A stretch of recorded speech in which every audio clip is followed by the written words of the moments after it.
Bonjour à tous, merci de nous retrouver tous les mardis. On vous donne rendez-vous pour les webinaires de French Morning. Merci de vous connecter à l'heure. Donc, côté des États-Unis, je suis Romain Poirot, directeur commercial associé de French Morning Media Group. Pour ceux qui nous découvrent aujourd'hui, on est le média pour les Français aux États-Unis, Canada et UK.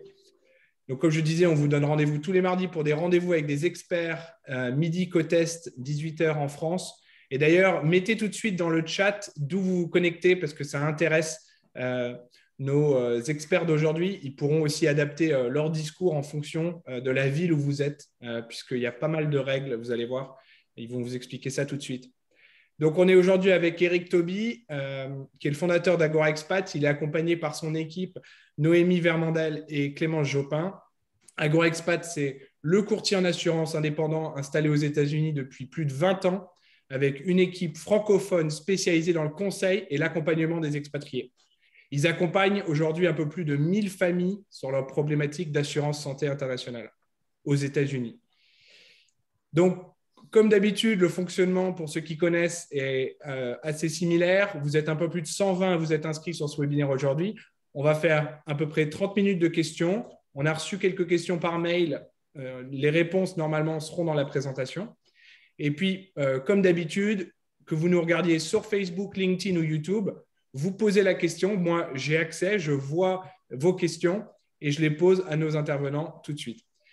Donc, n'hésitez surtout pas. Et pour les plus téméraires sur Zoom, vous pouvez lever la main. Et donc, on ne vous verra pas, vous en faites pas, tout sera caché. On aura juste votre voix et comme ça, vous pouvez poser votre question en toute discrétion. Donc, voilà, vous serez anonyme. Je vais tout de suite laisser la parole à Eric Toby qui va nous présenter un petit peu ce qu'il fait et comment il conseille les Français des États-Unis sur leurs problématiques d'assurance santé. On se retrouve pour le Q&A. À tout de suite. Merci Romain, vous m'entendez? Parfaitement. Ok, parfait. Bonjour à toutes et à tous. Je suis ravi de vous retrouver ou en tout cas de pouvoir faire cette présentation de nouveau en collaboration avec French Morning. Ce sont des webinars que nous organisons 3 ou 4 fois par an, notamment afin de donner de l'information sur les problématiques de santé que vous pouvez rencontrer quand vous êtes aux États-Unis. On a souvent 2 cas de figure, soit vous êtes déjà installé aux États-Unis ou soit vous avez un projet de vous y installer. Donc là, aujourd'hui, on va essayer en à peu près une demi-heure de vous présenter les cas, enfin déjà nous présenter pour commencer, et ensuite après présenter les spécificités du marché américain. On va prendre plusieurs exemples, des conseils qu'on va vous donner également, les écueils à éviter, comment bien préparer votre projet si vous êtes en partance, et puis parfois comment optimiser votre situation d'assurance santé. Si vous êtes déjà installé, on a des clients qui peuvent déjà avoir leur solution d'assurance et d'autres pas encore. Donc, n'hésitez pas à nous solliciter à ce propos. Le plan de la conférence aujourd'hui, donc Noémie va commencer à vous présenter qui nous sommes. Clémence ensuite vous parlera des spécificités du marché américain et je prendrai la suite pour vous donner justement des exemples, des cas concrets et ensuite on laissera une large place aux questions-réponses que vous pouvez avoir, en tout cas les questions que vous pouvez avoir. N'oubliez pas, si vous souhaitez ensuite des informations précises, puisque chaque cas est souvent particulier, donc l'idée c'est qu'on réponde de façon précise et individualisée au niveau de chacun. Vous avez un QR code dans la présentation que vous pouvez scanner et qui vous permet de prendre rendez-vous avec notre équipe de façon à discuter ensemble de vos besoins spécifiques. Voilà, sans plus attendre, Noémie, je vous laisse la parole pour le déroulé de ce webinaire. Bonjour à tous, donc moi je suis Noémie, j'ai rejoint Agora Expat il y a à peu près 2 ans maintenant. Et donc Agora Expat, c'est une société de courtage en assurance santé. Donc c'est un courtier indépendant en assurance santé qui est présent aux États-Unis depuis plus de 20 ans maintenant. C'est le seul courtier français qui est présent physiquement sur les États-Unis. Et donc, on est composé de 3 expatriés, donc Clémence Jopin, Eric Toby et puis moi-même. Voilà, on est une équipe de 3 personnes. et on propose des solutions d'assurance santé adaptées à chaque situation d'expatrié. Donc, on propose des solutions vraiment sur mesure en tenant compte évidemment du budget de chacun, des besoins en matière de santé. Et on vous accompagne également tout au long de l'expatriation. Donc, ce n'est pas uniquement au moment de la vente. On est là, on est votre interlocuteur et votre référent tout au long de votre expatriation. Si jamais il y a des changements dans votre vie de famille, des naissances, des séparations, si vos besoins évoluent en matière de santé, on reste votre interlocuteur principal pour vous proposer ou adapter la solution la plus adaptée en fait en fonction de vos besoins. On travaille avec pas mal d'assureurs, notamment français. Donc les partenaires qui nous accompagnent sont des grands groupes d'assurance comme April International, Wellaway, Swiss Life, Cigna. Ce sont des grands assureurs reconnus dans leur domaine et fiables, qui proposent des niveaux de garantie qui sont adaptés pour chaque pays, et notamment pour les États-Unis, qui proposent également des tarifs avantageux par rapport aux tarifs que vous pourriez trouver sur le marché local, et qui proposent des offres qui sont quand même plutôt flexibles et modulables par rapport au marché local aussi. Et l'avantage, c'est qu'il y a un service client francophone. Donc, avec chaque partenaire, vous aurez un service client francophone, donc plus facile d'échanger sur le sujet de la santé avec des interlocuteurs qui parlent votre langue. Voilà pour la présentation. Je vais passer la parole à ma collègue Clémence pour le système de santé aux USA. Bonjour à tous. Je suis Clémence Jopin, je travaille chez AgroExpat depuis 2017. Je m'occupe de tout ce qui est expatriation et du coup, potentiellement, si vous faites appel à nous, vous pouvez très bien m'avoir en contact. Donc, sur le système de santé aux États-Unis, quand on est expatrié, forcément, ça fait un petit peu peur, si je veux dire ça comme ça, étant donné que c'est complètement différent de ce qu'on connaît en France, en Europe, mais en France particulièrement, puisqu'on s'adresse quand même beaucoup à des francophones, du fait qu'on soit francophone. Donc déjà, on n'a pas du tout de système universel de santé, il n'y a pas de système de sécurité sociale, il n'y a rien du tout. Donc une régulation des coûts qui est extrêmement faible. Et vous avez affaire à des réseaux de soins. En plus, souvent, quand vous avez une assurance, vous avez le nom de l'assurance plus un nom de réseau.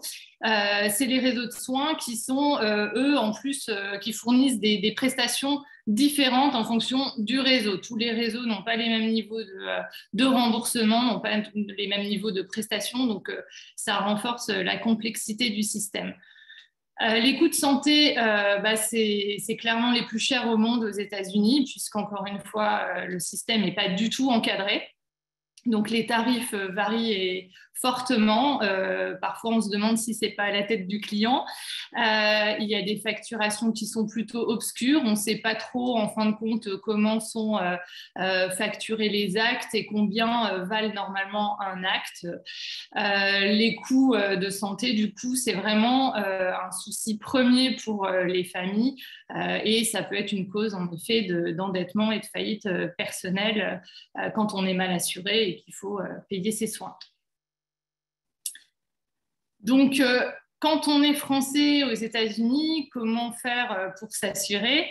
L'assurance, elle peut être fournie tout d'abord par un employeur, donc sous un contrat local ou éventuellement un contrat santé pour expatriés. Tout dépend l'entreprise que vous rejoignez et ce qu'ils peuvent vous proposer. Et si vous n'avez pas du tout d'assurance fournie par un employeur, du coup, si vous souhaitez vous assurer du coup individuellement, il y a deux types de contrats qui existent sur le marché. Donc, il y a les contrats communément appelés Obamacare, les ACA, les Affordable Care Act, qu'on trouve sur le marketplace notamment aussi. Et vous avez les contrats expatriés ou IPMI, International Private Medical Insurance. Du coup, nous, on propose ces deux typologies de contrats. Donc, pour faire un parallèle entre ces contrats, au niveau des contrats Obamacare, les contrats ACA, ils ont été créés à la suite donc, de l'adoption de l'Affordable Care Act en 2010.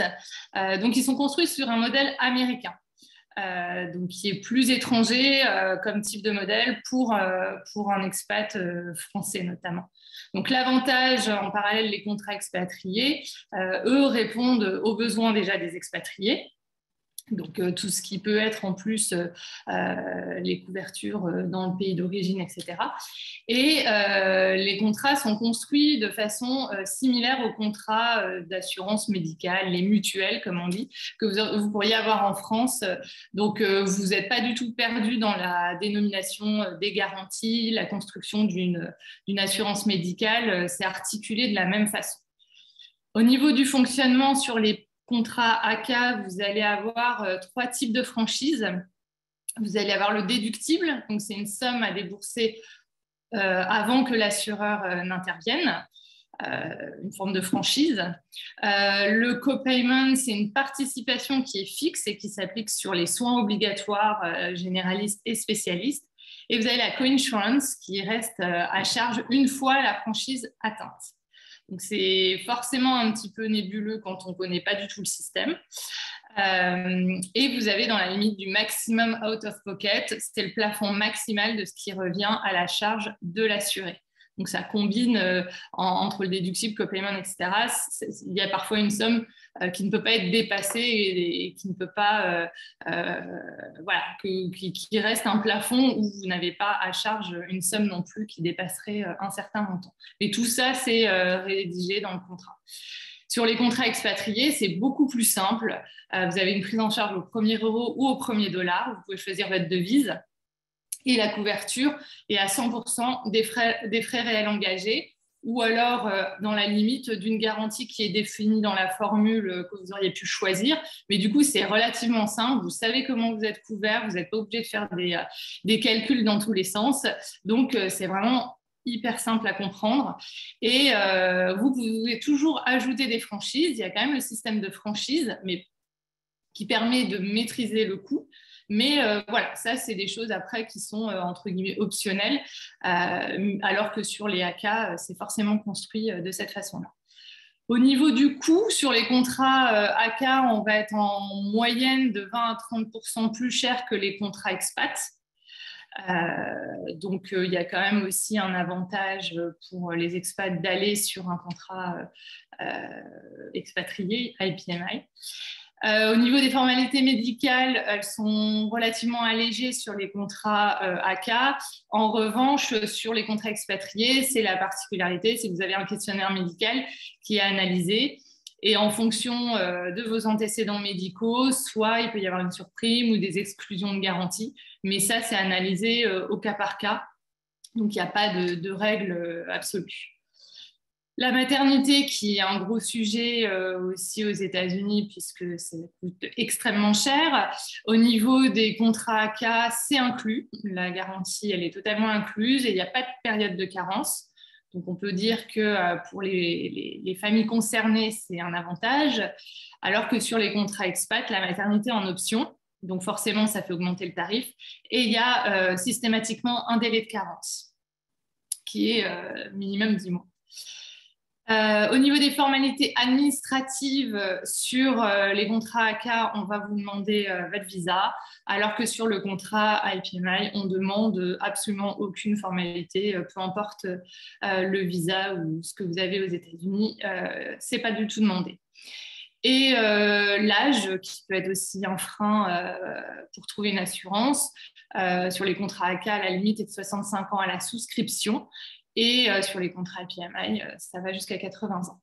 Donc, l'avantage aussi de ces contrats chez Agora, c'est qu'ils soient AK ou expatriés, ils vous couvrent à l'international. Donc, ça, c'est aussi la grosse force, c'est-à-dire que les contrats AK on va le voir un petit peu plus tard, c'est proposé, c'est des contrats locaux que vous pouvez trouver sur le marché américain, sur le marketplace, mais ils seront uniquement en couverture locale, alors que ceux qu'on propose, ils sont en couverture internationale.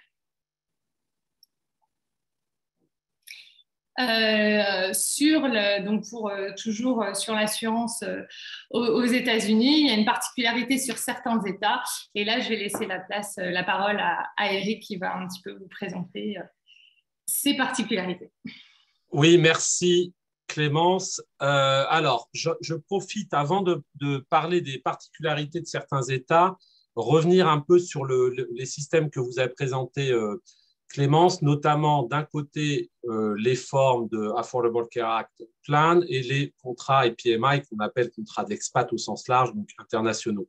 Une particularité aux États-Unis, parce que c'est vrai que quand on dit qu'on est sur du système intégralement privé, il y a quand même en fait un système mixte, puisque je crois que ça faisait partie de certaines questions que j'ai pu voir dans le chat. Il y a quand même un système qu'on pourrait assimiler à de la protection sociale, c'est le système Medicare et Medicaid. Alors, je ne vais pas rentrer dans le détail de chaque cas de figure, mais je vous donne les grandes lignes. Medicare, en fait, c'est le système de santé auquel vous avez le droit à partir du moment où vous avez 65 ans, c'est-à-dire l'âge de votre retraite. Il y a quand même une condition d'accès à Medicare, puisqu'il faut que vous ayez cotisé un certain nombre d'années aux États-Unis pour y avoir droit. Donc, si vous avez travaillé que 3 ou 4 ans aux États-Unis, vous n'aurez pas systématiquement accès à Medicare. Donc, ça, c'est le système après la retraite. Il n'est pas gratuit, mais en tout cas, il est beaucoup moins onéreux que de s'assurer de façon privée. Les tarifs vont ensuite dépendre des assurances complémentaires que vous rajoutez. C'est ce qu'on appelle des supplemental insurance. Donc, soit vous allez prendre le supplemental insurance, par exemple, qui couvre les médicaments, qui couvre la médecine courante et pas seulement l'hospitalisation. Donc, il y a différentes options qu'il faut regarder à ce moment-là. Et puis ensuite, il y a un autre système qui s'appelle Medicaid.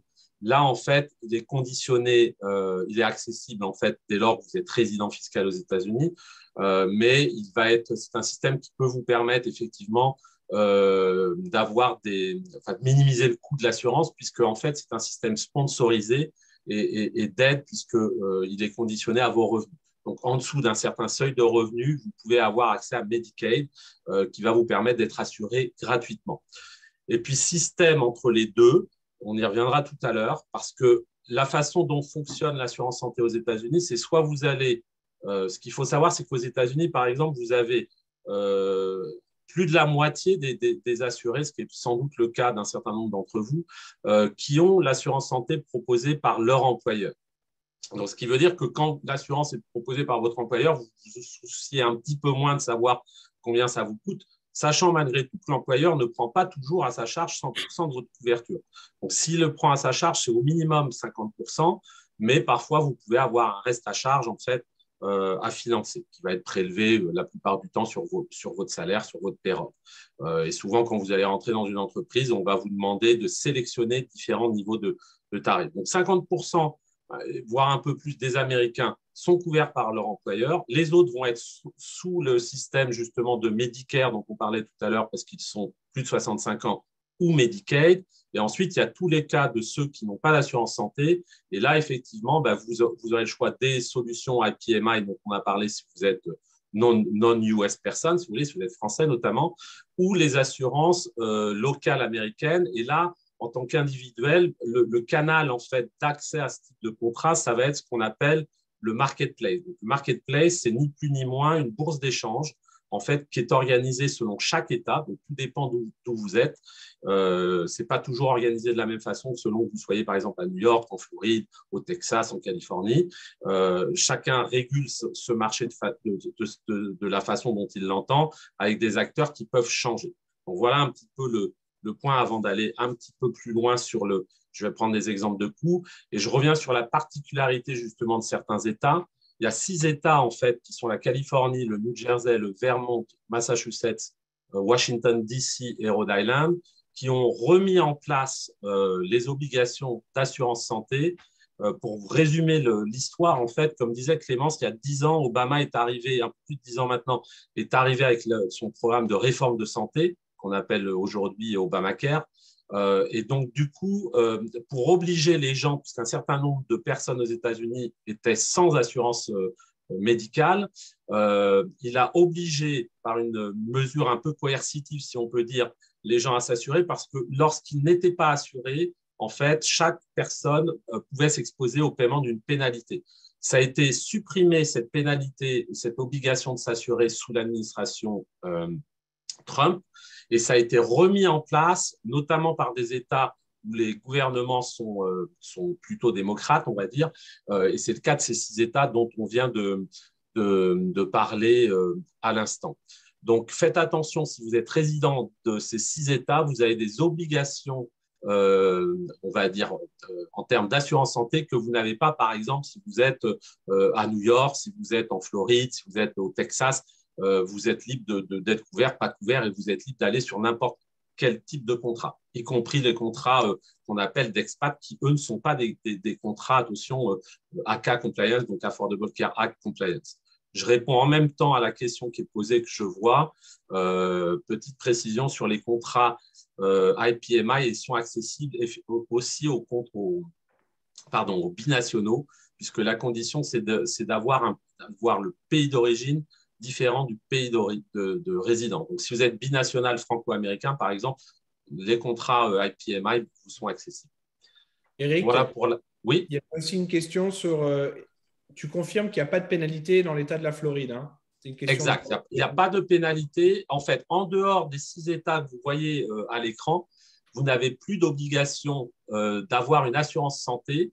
Donc, si vous n'êtes pas couvert, peu importe, certains, on a des clients, par exemple, qui prennent ce qu'on appelle, on y viendra tout à l'heure, des catastrophic coverage, qui ne sont pas toujours, donc, en gros, des contrats d'assurance qui ne vous couvrent que pour l'urgence médicale, ce qui n'était pas éligible au départ pour permettre d'éviter la pénalité. Ces contrats-là, dès lors que vous êtes dans les 50 autres États que les 6 cités sur le slide, vous n'êtes plus concerné par le paiement de la pénalité au moment où vous faites votre déclaration fiscale. Alors, quelques exemples de la santé aux États-Unis. On a pris, encore une fois, comme disait Clémence tout à l'heure dans la présentation, il faut vraiment considérer quels sont vos besoins, quelle est votre situation. On a pris 2 exemples d'un célibataire de 30 ans et d'une famille de 45 ans avec 2 enfants. D'un côté, les plans Affordable Care Act et d'un autre côté, les contrats d'expatriés. Ou des contrats, on va dire, internationaux, appelons-les comme ça.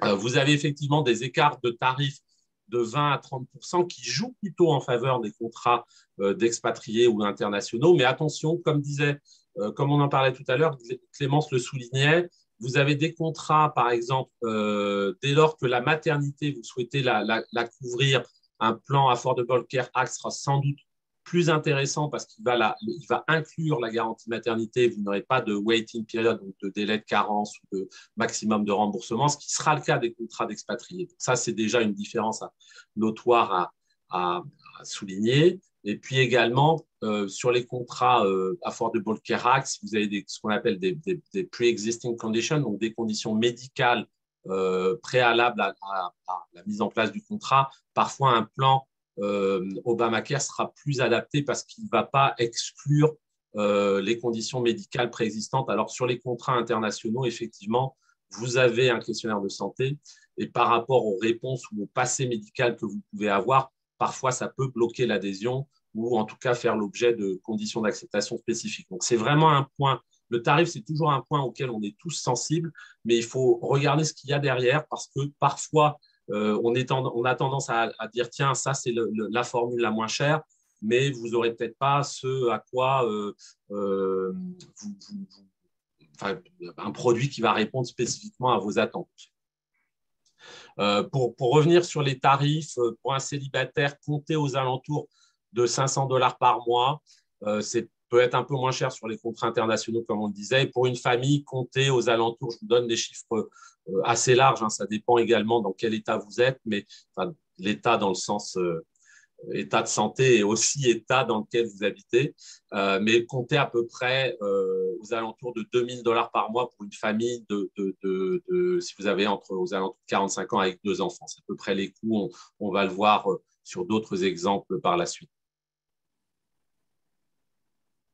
Là, on vous a remis un exemple de l'évolution des coûts de santé aux États-Unis qui ne cesse d'augmenter d'année en année et malheureusement encore plus avec le contexte de la pandémie qu'on a pu connaître. Là, on n'est pas sorti, mais on espère tous voir le bout du tunnel. Mais c'est vrai que ces 2 dernières années, il y a eu des dépenses de santé que les compagnies d'assurance ou même les prestataires en fait, ont pu charger qui n'existaient pas, hein, tout ce qui était prise en charge du Covid, les tests PCR. On a vu, nous, en tant que courtier, on voit parfois passer les factures. On a eu des tests PCR qui sont parfois surchargés par des prestataires dès lors que vous les faites dans des emergencies d'hôpitaux. On a vu des tests facturés plus de $3 000 pour un test PCR. Mais bon. Donc, tout ça, ça a malheureusement une incidence dans l'évolution des coûts de la santé, puisqu'on a quasiment triplé les coûts de la santé en l'espace de 20 ans. Il y a 20 ans, on payait aux alentours de $200 par mois pour un célibataire, et pour une famille, on était à $400-500. Aujourd'hui, on retrouve les chiffres dont je parlais tout à l'heure, ça sera plus de $20 000 pour une famille, et pour un célibataire, aux alentours de $600 par mois. Voilà un peu la tendance, malheureusement, de l'évolution des coûts de la santé. On passe sur le slide suivant. Pareil, on vous donne plusieurs types de tarifs, en fait. Hein. On parlait, il y a une notion de ce qu'on appelle des plans métalliques, parce qu'en fait, ils prennent cette dénomination sur les plans, notamment locaux. Vous allez retrouver ce qu'on appelle des bronze plans, des silver plans, gold, platinum et des plans catastrophiques dont on parlait tout à l'heure. Évidemment, plus vous montez en gamme, plus le coût moyen de l'assurance est élevé.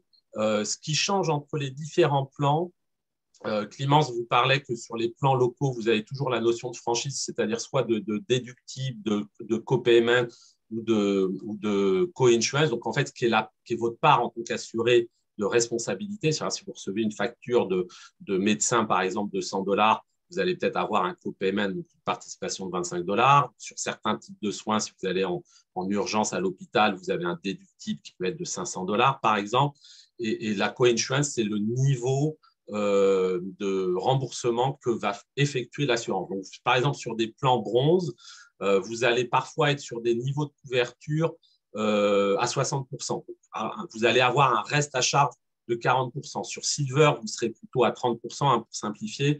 Sur Gold, 20% et sur Platinum, 10% ou 0 dans certains types de cas. Donc, plus vous allez monter en gamme, moins votre reste à charge sera important. Et ce qu'il faut que vous regardiez, c'est justement le coût, mais également votre reste à charge. Alors, un conseil, quand vous analysez les différents types de contrats, vous avez toujours justement le détail des garanties. L'aspect, à mon sens, le plus important à regarder, c'est ce qu'on appelle sur les contrats locaux le maximum out of pocket, donc qui est en fait le cumul de tout ce qui vous reste à charge. Donc, c'est l'addition des co-payments, des co-insurance, des déductibles. Et en fait, c'est le plafond maximum de reste à charge. Donc, une fois que vous avez atteint ce plafond, en fait, vous êtes à 100%. Donc, worst case scénario, si je peux m'exprimer en anglais, le worst case scénario, le coût total de votre assurance, c'est votre coût de votre prime que vous allez payer, plus le maximum out of pocket, c'est-à-dire si vous avez utilisé au maximum votre contrat, voilà le reste à charge maximum. Parfois, il faut additionner les deux pour savoir, au pire des cas, combien vous coûte votre assurance. Et donc, parce que vous avez des écarts, vous voyez, entre par exemple un bronze plan, là c'est pour une personne, hein, c'est sur une moyenne mensuelle de coût d'une assurance du marketplace. Et encore une fois, c'est sans aide, ce qu'on appelle de subsidies, puisque comme on disait tout à l'heure, vous avez les systèmes qui sont sponsorisés et selon vos revenus, vous pouvez avoir sur le marketplace également des subsidies. Donc, une assurance Silver qui vous coûterait par exemple $600 par mois, peut-être qu'au final, elle va vous coûter que $300 parce que vos revenus vous permettront d'avoir une subsidie de l'État où vous êtes. Voilà pour les exemples de coûts. On a repris ici sur le slide le coût moyen, un exemple de coût moyen en Floride, par exemple, pour une famille. Enfin, une famille. On a pris la différence entre un adulte célibataire, un couple, une famille de 3 et une famille de 4. Donc, vous voyez, on retrouve les données dont on parlait tout à l'heure, aux alentours de $600 pour un adulte, 1 200 pour un couple et ça peut aller jusqu'à quasiment 2 000 $ pour une famille de 4. Ça, c'est sur la base d'un coût Silver Plan. Ce n'est pas un plan à 100%. Hein. Vous avez toujours un reste à charge Silver Plan. Vous pouvez avoir sur des Silver Plans des déductibles qui peuvent aller jusqu'à 3 000, 4 000 $ par personne par an. Donc, ce sont des points qu'il faut bien analyser avant de faire un choix sur votre assurance. Là, je vais parler, CFE. On vous parle de la CFE, c'est un point important qui concerne les Français à l'étranger. La Caisse des Français de l'étranger, c'est l'équivalent de la sécurité sociale pour les Français de l'étranger. Donc, ça peut être intéressant. Alors, ce qu'il faut regarder, c'est si vous avez un système dans le choix des systèmes de santé. On parlait des choix IPMI ou les contrats internationaux. Dans cette liste de contrats internationaux, vous pouvez choisir soit des contrats qui vont vous couvrir ce qu'on appelle au premier euro ou dollar. Donc, en fait, vous n'avez pas de sécurité sociale ou de caisse de Français de l'étranger qui interviennent, mais vous avez aussi la possibilité justement d'avoir recours à la CFE. Ça a un avantage, enfin, ça a plusieurs avantages. Ça a surtout un avantage si vous êtes CFE et que vous avez moins de 35 ans, parce que même si vous êtes déjà parti des États-Unis, vous n'aurez pas de ce qu'on appelle de délai de carence. Par contre, si vous avez plus de 35 ans, vous êtes déjà parti aux États-Unis, vous allez avoir un délai d'attente avant que vos droits CFE soient ouverts. Et si vous êtes en partance, renseignez-vous et en tout cas comparez un contrat, par exemple, CFE et la complémentaire et un contrat, par exemple, premier euro ou premier dollar, parce que parfois, vous pouvez avoir intérêt de cotiser à la CFE, parce qu'en cotisant à la CFE, vous allez avoir un prix fixe en fonction de votre âge, justement, sur votre part CFE. Donc là, vous voyez, ça varie entre... ça, c'est des cotisations trimestrielles. Hein. Donc, ça va varier entre 30 € par mois si vous avez moins de 30 ans et ça va jusqu'à 200 € par mois si vous avez 60 ans et plus. Et ça vous donne les remboursements. Attention, ce n'est pas suffisant pour les États-Unis, hein, mais ça vous donne au moins une base de remboursement qui sont des bases de remboursement équivalent sécurité sociale en France. Ça a l'avantage aussi de vous couvrir quand vous rentrez en France, hein, notamment. Et surtout, ça a aussi un avantage si à un moment donné, vous êtes expatrié, vous êtes par exemple 4-5 ans aux États-Unis et vous décidez de rentrer en France, au moment de votre retour en France, vous n'aurez pas de carence, de délai d'attente avant de retrouver vos droits à la sécurité sociale. Parce qu'habituellement, lorsque vous êtes sorti du système de sécurité sociale français, il faut que vous attendiez 3 mois avant de retrouver vos droits. Alors aujourd'hui, avec le Covid, ça a été supprimé, mais gardez en tête qu'il y a normalement 3 mois de délai de carence avant de retrouver ses droits à la sécurité sociale. La CFE vous permet d'éviter ce délai de 3 mois. Il n'y a pas de conditions médicales préexistantes à la CFE aussi. Donc, s'il y a des pathologies justement médicales à considérer, la solution CFE peut être une alternative. Donc, c'est en plus des solutions dont on vous parle, quelque chose que vous pouvez aussi être amené à explorer. Le contexte Covid, on en parlait rapidement tout à l'heure. Ça a changé en fait pas mal de choses à la fois dont on parlait, ça a une incidence effectivement dans les coûts de santé. Ça a aussi eu une incidence au niveau de nos clients. On a beaucoup de nos clients qui n'étaient pas systématiquement concernés par la recherche d'une assurance santé parce que, comme on le disait tout à l'heure, ils avaient l'assurance proposée par leur employeur. L'impact économique du Covid a fait qu'un certain nombre de nos assurés soit se sont retrouvés sans emploi ou en tout cas dans des périodes de transition. Donc, du coup, ils ont été obligés de chercher une assurance santé, d'autant que s'ils étaient couverts par leur employeur, ils ont la possibilité aux États-Unis, c'est une loi qui vous permet de bénéficier du système COBRA. Pour simplifier, COBRA, c'est la possibilité, lorsque vous quittez votre employeur, que ce soit vous volontairement ou l'employeur qui met fin à votre contrat, de continuer de bénéficier du contrat santé groupe que vous pouviez avoir avant. En général, vous pouvez le garder pendant 18 mois. L'avantage, c'est de garder le même type de contrat, donc de contrat collectif, sauf que c'est vous, en tant qu'individuel, qui allez payer la prime que payait au préalable en totalité ou en partie votre employeur. Donc, parfois, c'est relativement coûteux d'être sous le système Cobra. Et donc, on a pas mal justement, dans le contexte Covid, de gens qui ont changé de situation, d'assurer qu'ils avaient besoin soit temporairement de se couvrir, soit de trouver une alternative à Cobra, parce qu'ils étaient dans une situation où non seulement ils avaient une perte d'emploi, donc perte de revenus, et un besoin d'optimiser le coût de leur assurance santé. Une autre problématique qu'on peut retrouver, là aujourd'hui, le marketplace dont on parlait tout à l'heure, il y a des périodes spécifiques de souscription qui sont encore ouvertes là. Enfin, encore, la plupart des États ont fermé leur marketplace parce qu'on est fin janvier, ça allait jusqu'à fin janvier.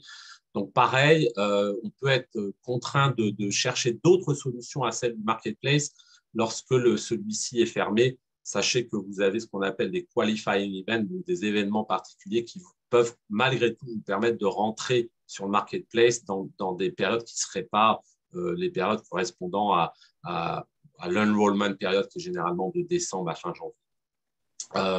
Voilà, et puis comme on le disait tout à l'heure, on peut aussi avoir des situations où temporairement on a besoin de se couvrir, que ce soit, je parlais de cas de Français par exemple aux États-Unis qui changeaient d'emploi, de situation ou autre, mais aussi pour les Français qui sont en partance. On a beaucoup de jeunes Français qui avaient des projets d'entreprise et vu le contexte, avaient des difficultés non seulement pour voyager, mais quand bien même ils le pouvaient, des difficultés à obtenir leur visa. Donc, ils étaient sur des périodes d'aller-retour entre la France et les États-Unis et souvent, ils peuvent avoir besoin temporairement de se couvrir pendant quelques mois, le temps d'obtenir leur visa, le temps de s'installer, le temps d'avoir un numéro de sécurité sociale et de pouvoir explorer différentes solutions d'assurance. Nos solutions d'assurance dont on parlait à l'instant, donc justement, vous avez à la fois les solutions qu'on appelle court terme. Donc, court terme, c'est moins de 12 mois en général. Donc, ça va concerner les étudiants, les missions professionnelles, les assurés qui sont entre deux situations professionnelles, par exemple. Et long terme, c'est plus effectivement les contrats plus de 12 mois. Bon, on en parlait tout à l'heure. Dans ces solutions, vous avez soit les solutions au premier euro au dollar ou sinon le complémentaire CF. Nos avantages, je vous en parle quelques mots. Le plus important, c'est que nous, on va être là pour justement vous aider à analyser vos besoins, votre situation. Nous sommes courtiers, donc nous ne sommes pas attachés à une compagnie d'assurance spécifique. On peut avoir des assurés qui peuvent être sous un certain type de contrat et d'autres, on va les conseiller d'utiliser une autre solution puisque effectivement, ils n'auront peut-être pas les mêmes besoins que leurs voisins, leurs frères, leurs sœurs, leurs collègues de travail. Donc, l'idée, c'est vraiment de faire sur mesure. Donc, la première chose pour nous, c'est de connaître votre situation, vos âges, bien entendu. Où est-ce que vous habitez? Romain en parlait tout à l'heure. Selon où vous vous situez aux États-Unis, ce n'est pas toujours les mêmes attentes. Et puis, surtout, en termes de coûts, de garantie et d'attente, ce que vous attendez. Et là, nous, après, ça va être notre travail de vous proposer des solutions et ensuite, souvent, généralement, on les adapte en fonction des demandes spécifiques qu'on peut avoir. Voilà en quelques mots, je crois qu'on est à peu près dans les temps parce qu'on s'était fixé 35-40 minutes. Je laisse peut-être la parole pour conclure sur l'optimisation du coût de la santé à Clémence ou Noémie, si vous voulez rajouter deux, trois choses. Non, mais je pense que s'il y a des questions, ce sera peut-être plus pertinent d'y répondre précisément. Je pense si on peut compléter ce qu'on n'a pas dit. Ouais, je ne sais pas si Romain, tu avais peut-être des questions. Exactement. Je rappelle à tous ceux qui souhaitent prendre rendez-vous avec l'équipe d'Eric que vous pouvez prendre votre téléphone, scanner le QR code qui s'affiche à l'écran et prendre directement rendez-vous avec eux. Il y a un agenda, vous choisissez le jour qui vous arrange. vous remplissez le formulaire et vous avez directement rendez-vous avec eux dans les prochains jours. On va prendre les questions et j'aime bien motiver les gens à prendre la parole. Alors, j'ai donné la parole à Julien. On va écouter Julien. Oui, bonjour à tous, merci. Petite question, j'ai commencé les procédures pour obtenir la carte verte pour mes parents qui viennent passer 6 mois de l'année ici à Los Angeles. Ils ont tous les deux plus de 70 ans, donc ont toujours cotisé en France, n'ont jamais travaillé aux États-Unis. 2 questions. Lorsqu'ils seront, donc ils passeront 6 mois de l'année ici aux États-Unis, lorsqu'ils seront, on va dire 5-6 mois en France, est-ce qu'ils gardent leur retraite et tous les bénéfices qu'ils ont de retraite santé en France? Et ensuite, ici, j'en ai parlé avec mon broker, des personnes de 70 ans, on regarde à peu près 1 200 $ par mois par parent. Est-ce qu'il y a d'autres choses que je devrais savoir avant de me lancer là-dedans? Alors, merci Julien pour la question. Effectivement, c'est souvent des questions compliquées, enfin non pas compliquées dans le sens à y répondre, mais parfois dans les solutions qui peuvent exister. 2 aspects dans votre question. Celle qui concerne leur partie d'assurance santé en France, dès lors qu'ils ont de toute façon leur retraite en France et qu'ils ont travaillé plus de 15 ans en France, j'imagine que c'est le cas, ils ont toujours leur droit à sécurité sociale en France, donc là, il n'y aura pas de problème. Ils ont probablement une mutuelle qu'ils vont conserver. Elle fera probablement double emploi parce que sur la partie américaine, lorsqu'ils sont aux États-Unis, la partie mutuelle les couvrira pas. Donc sur la partie US, là pour le coup, effectivement, soit vous êtes sur une solution américaine privée, et j'imagine, pour revenir à votre question, vos parents, Julien, n'ont peut-être pas cotisé aux États-Unis, donc ils n'ont pas le droit à Medicare. Donc on est effectivement sur l'assurance privée qui va être relativement chère. Pour vous parler de 1 200 $ par mois, je ne suis pas du tout étonné sur ce type de coût. Ce qui peut être fait, alors là, c'est une question, parce que l'assurance qu'ils peuvent avoir, c'est bien, ils peuvent éventuellement, dès lors qu'ils ont la carte verte, souscrire ou essayer de trouver des solutions du marketplace. Mais effectivement, il y a peu de les seules solutions pour optimiser les coûts, ça serait de dire je prends une assurance en complément de la sécurité sociale, ce que nous on fait parfois, et qui va être des assurances temporaires. Donc l'avantage, c'est que vous allez diminuer le coût, mais par contre, ça ne va pas couvrir les conditions, par exemple, médicales préexistantes. Alors, si vos parents n'ont pas de conditions de santé, ça peut être une solution. S'ils en ont, ça c'est plus compliqué. Mais en tout cas, ça peut être une solution.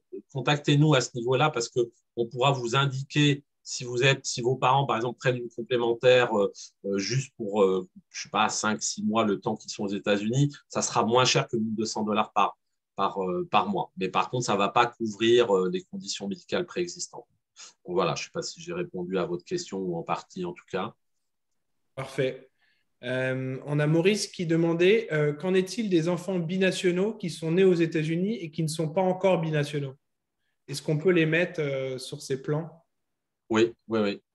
Alors, il y a ce qu'il faut voir sur les contrats.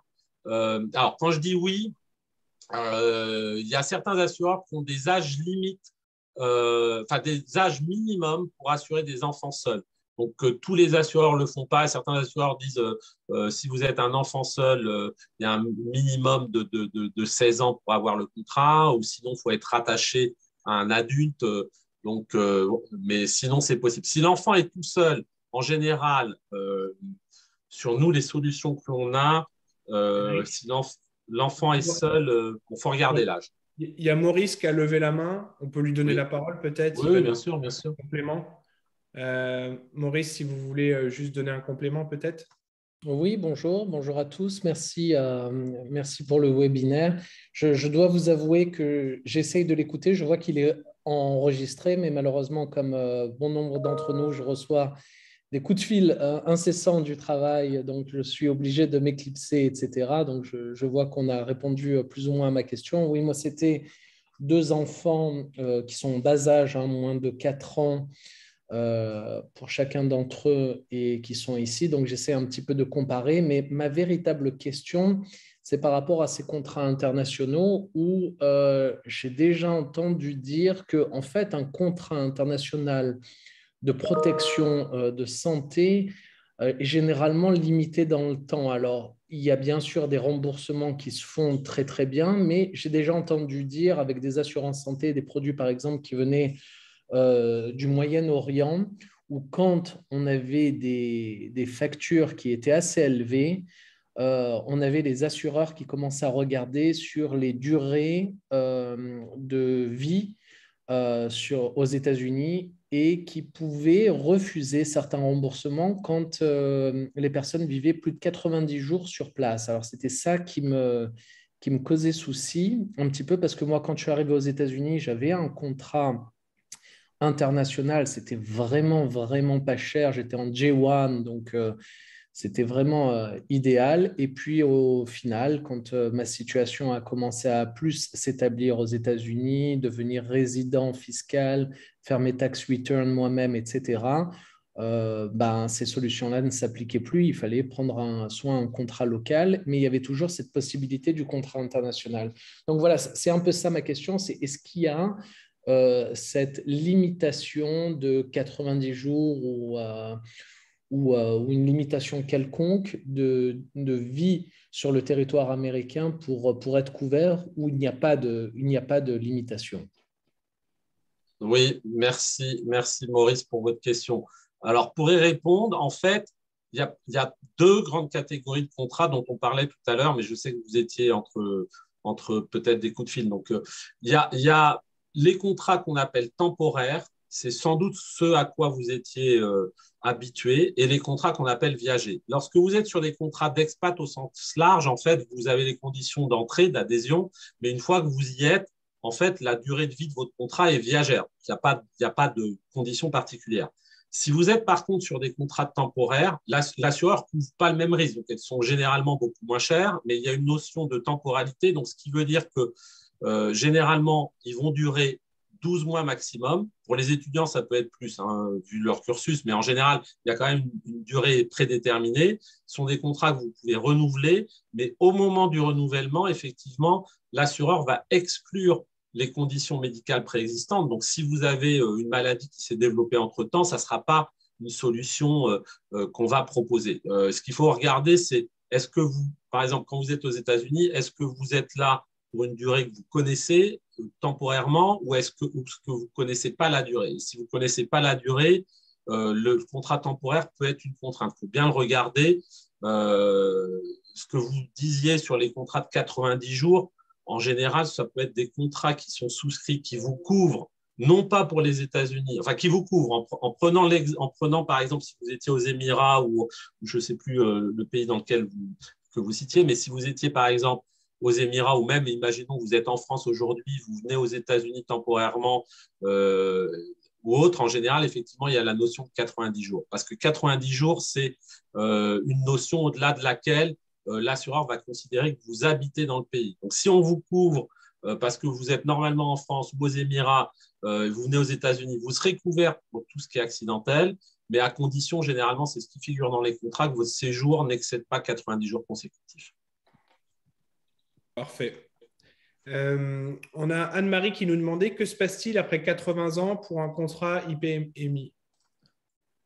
En général, sur les contrats IPMI, 80 ans, comme le disait Clément, c'est la limite de souscription. Donc, si vous êtes rentré sur le contrat, et encore une fois, 80 ans, on a des contrats, il n'y a pas de limite d'âge pour rentrer sur le contrat, mais d'autres où vous avez des limites d'âge à 75 ans, d'autres encore plus bas. Mais quand bien même vous pouvez rentrer sur le contrat, si vous êtes rentré comme je disais, sur le contrat IPMI, il n'y a pas de durée particulière, c'est des contrats viagers, c'est relativement cher, attention, hein, au-delà de 80 ans. Donc, ce qui va vous limiter dans le choix, c'est de trouver des assureurs qui acceptent justement, en fonction de votre âge, la souscription à 80 ans.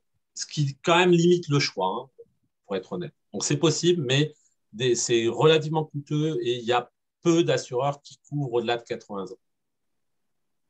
OK. On a Catherine qui a une question. On va écouter Catherine. Oui, bonjour à tous. En tout cas, merci pour ce webinaire qui est vraiment génial et vous expliquez vraiment très bien. Donc, c'est vraiment très clair et c'est très agréable à écouter. En fait, voilà, je suis francophone, mais je ne suis pas française. Je suis belge. Donc, je suppose qu'au niveau des assurances, qu'on soit belge ou français, ça ne change pas de votre côté si on prend des assurances vie à vous, je suppose. Par contre, j'ai quelques questions et surtout commentaires à faire. Vous parlez des assurances, des coûts des assurances aux États-Unis, et je le reconnais, c'est extrêmement cher. C'est même horriblement cher. Je suis indépendante. J'ai ma propre entreprise. J'ai une petite entreprise. Avant le Covid, j'avais 4 employés à qui je payais 50% des assurances santé. Aujourd'hui, je me retrouve quasiment toute seule, sans employés. Mon entreprise est fermée depuis maintenant 24 mois. Le problème, c'est que quand on est en visa E2, le souci, c'est que quand vous êtes détenteur d'un visa E2, vous n'avez pas le droit d'avoir un permis de travail. Donc, vous n'avez pas le droit de travailler pour un employeur durant cette période très pénible. Ce qui veut dire que mon mari, qui est détenteur du visa, ne peut pas avoir un permis de travail. Moi, qui suis l'accompagnatrice et qui travaille depuis 12 ans dans notre entreprise, j'ai réussi à avoir un permis de travail. Je vais vous expliquer où je veux en arriver. C'est que avec les visas E2, quand vous avez un permis de travail, très peu d'entreprises veulent vous engager parce que votre permis de travail n'est valide que pour maximum 2 ans. Et donc, c'est un gros problème. Les entreprises n'ont pas trop vraiment envie de vous engager. Donc, ma question aujourd'hui est, dans une situation comme la nôtre, parce que je ne suis pas la seule E2 francophone qui existe aux États-Unis, qui a tout perdu et qui ne sait par moment plus s'en sortir, comment faire pour payer une assurance santé si on a un souci? En fait, merci Catherine pour votre question. De ce que je comprends de votre question et de votre situation, il y a 2 solutions. Parce que soit, effectivement, je reviens un peu en arrière, mais soit vous allez essayer d'optimiser, d'abord de vous couvrir, parce que souvent, vous dites, bon, non seulement la situation est compliquée, mais en plus, si jamais il m'arrive un gros événement, effectivement, vu les coûts de la santé, ils vont quand même mieux être couverts. Moi, j'ai des assurés qui prennent le risque de ne pas être couverts. Et je ne dis pas ça parce qu'on est courtier. Et là, effectivement, je pourrais prêcher pour ma paroisse. Mais j'ai eu des cas de figure. Il y a quelques mois, un de mes clients accidenté en Californie, un accident de voiture. C'était un hit and run. Donc, le coupable ou la coupable s'est barré sans possibilité de faire en sorte qu'on se retourne contre lui. Donc, du coup, 100% à charge de l'assuré avec une opération de la hanche, de l'épaule et autres. On a quasiment 900 000 $ de frais d'hospitalisation, même si les tarifs sont négociés derrière. Pour revenir à votre question, donc soit vous allez via le marketplace, parce que si vous êtes en carte verte, vous avez quand même un Social Security Number, vous êtes résidente fiscale aux États-Unis, donc vous avez accès au même type de solution que n'importe quel résident fiscal. Il y aura cette solution-là, et en termes de revenus, ça peut vous permettre de trouver des solutions qui ne sont pas trop chères. Ou sinon, là, du coup, vous avez peut-être intérêt à avoir recours à des assurances temporaires. Nous, c'est souvent ce qu'on a pu conseiller à minima à nos assurés parce que ça leur permet de minimiser le coût de leur assurance santé et en tout cas de leur donner un peu de visibilité parce qu'ils vont se dire, bon, là, je ne sais pas trop où je suis, peut-être que dans 1 an ou moins d'1 an, j'aurais changé de situation, mon conjoint, etc., il est peut-être aussi changé de situation. Et puis, on a aussi des gens qui disent, bon, les États-Unis, c'est plus pour nous, on rentre, on change, on rentre en Belgique, en France, peu importe, ou même dans un autre pays. Donc là, sur des assurances temporaires, à minima, vous allez vous couvrir en cas de gros pépin et ça sera probablement 2 à 3 fois moins cher qu'une assurance normale. Merci Eric. Il y a Françoise qui avait une question. On va écouter Françoise.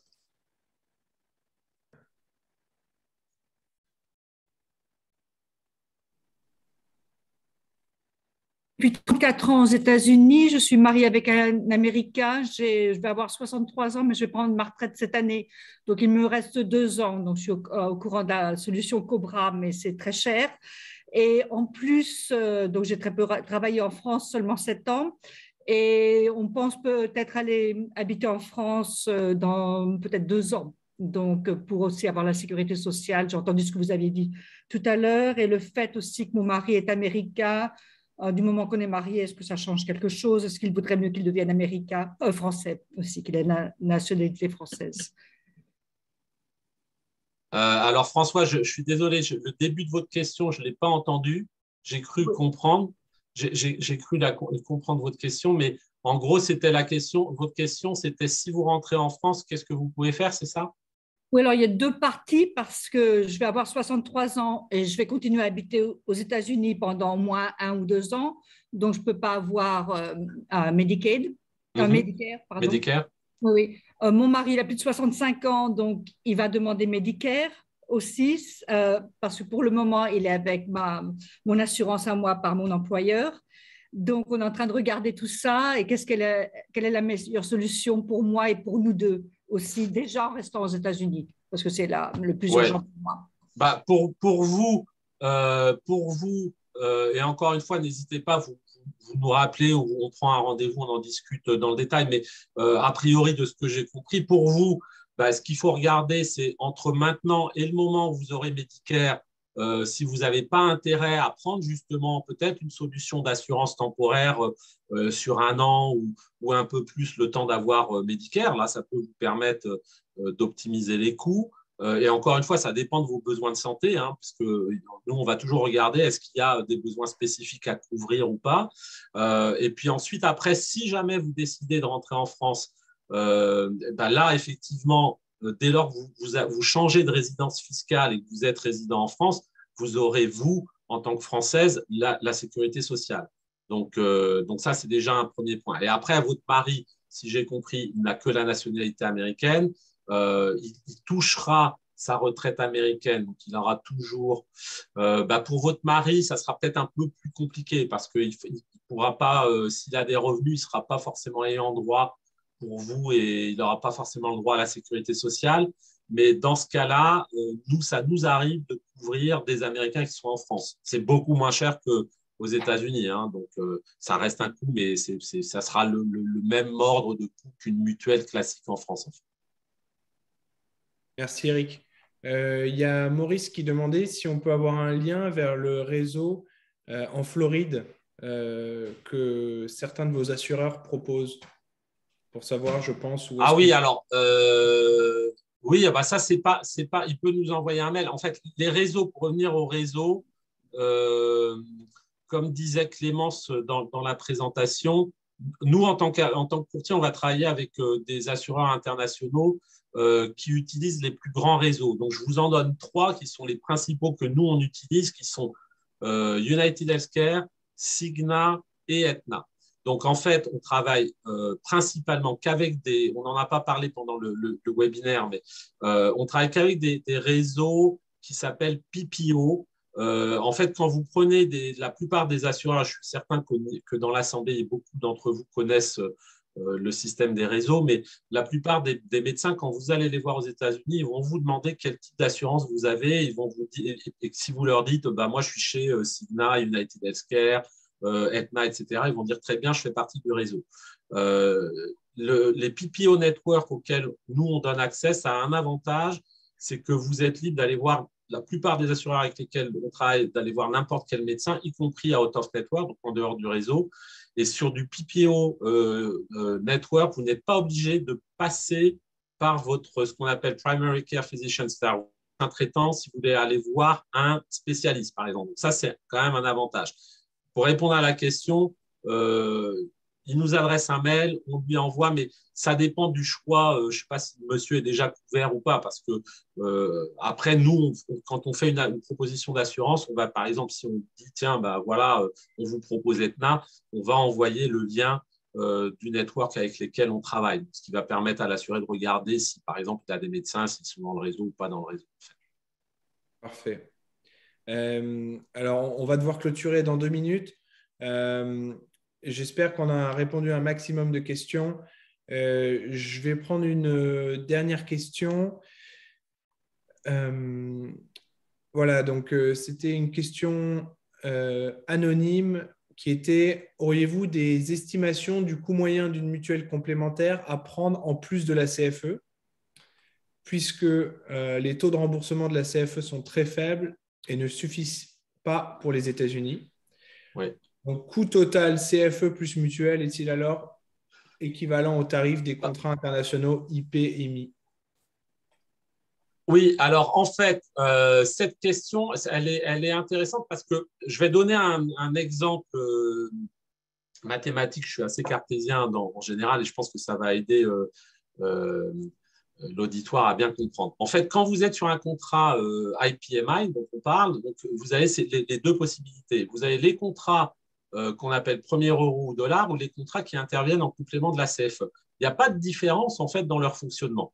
Si ce n'est que d'un côté, vous avez la CFE qui va intervenir, donc du coup, l'assureur a paramétré le fait qu'une partie des dépenses médicales va être couverte par la CFE. Vous, en échange, vous payez votre prime, ce qui est logique. Donc naturellement, le contrat en complément de la CFE est moins cher qu'un contrat au premier dollar, puisque vous avez entre guillemets un discount qui est opéré sur la prime d'assurance. Donc, ce qu'il faut que vous fassiez pour répondre à la question, et ça dépend justement de votre âge, parce que si vous vous rappelez du tableau que je vous montrais des cotisations CFE, il faut ajouter ce que vous coûte la CFE et la complémentaire, ce sera moins cher qu'un contrat au premier dollar, versus le contrat au premier dollar. Dans certains cas, il peut être plus intéressant d'avoir CFE plus complémentaire. Et dans d'autres cas, il vaut mieux avoir un contrat au premier dollar. Tout ça parce que vous avez sur les complémentaires CFE des contrats qui sont généralement exprimés en euros.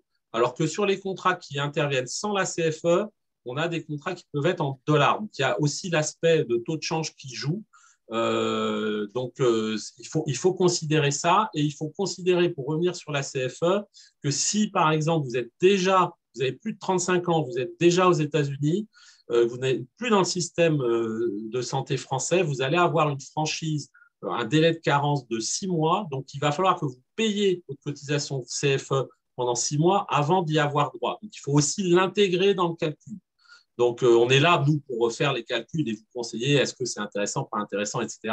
Mais sachez que par définition, le contrat en complément de la CFE est moins cher en termes de prime qu'un contrat au premier dollar. Mais il faut rajouter la cotisation CFE en plus. Parfois, on arrive à des cas où ça peut être plus cher.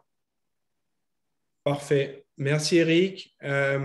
Pour ceux qui ont peut-être pas eu le temps, on peut peut-être remettre le partage d'écran, si vous voulez, Noémie Clémence, peut-être. Si vous l'avez encore sous la main, oui, avec pour nos prendre contacts. rendez-vous avec Agora Expat.